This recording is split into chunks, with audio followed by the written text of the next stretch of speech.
आपण असे घडलो. परिसर अभ्यास भाग 2, इयत्ता 5वी. नमस्कार विद्यार्थी मित्रांनो, आपण इयत्ता 5वीचा पाठ 3 पाहत आहोत. पृथ्वीवरील सजीव. पृथ्वीची उत्पत्ती. आपण सगळ्यांनाच काही प्रश्न पडतात. आपण सर्व ज्या पृथ्वीवर राहतो ती पृथ्वी कशी घडली, केव्हा घडली, ती आता जशी आहे तशी पहिल्यापासून होती की बदलली? ती बदलली असेल तर तिच्यामध्ये नेमके कोणते बदल झाले?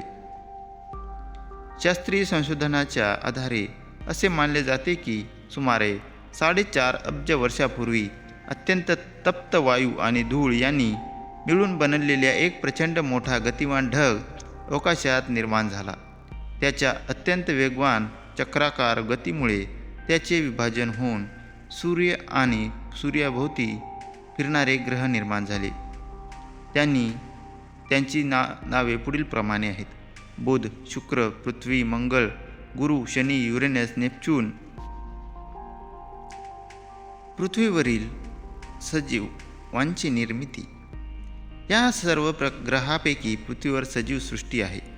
पृथ्वीच्या उत्पत्तीनंतर तिचा पृष्ठभाग थंड होऊन तिच्यावर जलाशयांची निर्मिती होण्यासाठी जवळजवळ 80 कोटी वर्षे लागली. असे मानले जाते की पाण्यामध्ये प्रथम अनेक प्रकारचे एकपेशीय सजीव निर्माण झाले. आधी जीव या नावाने ओळखल्या जाणाऱ्या या एकपेशीय सजीवापासून हळूहळू बहुपेशीय सजीव निर्माण झाले. एकपेशीय सजीव अत्यंत सूक्ष्म असतात. ते नुसत्या डोळ्यांनी दिसत नाहीत. त्यांना पाहण्यासाठी सूक्ष्मदर्शकांची गरज असते. पृथ्वीवरील प्राणीसृष्टी.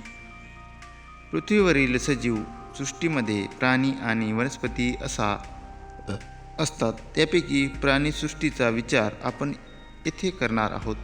प्राण्यांची काही वैशिष्ट्ये पुढीलप्रमाणे. प्राणी श्वासोच्छ्वास करतात. प्राणी अन्न मिळवण्यासाठी किंवा इतर कारणांसाठीही हालचाल करतात.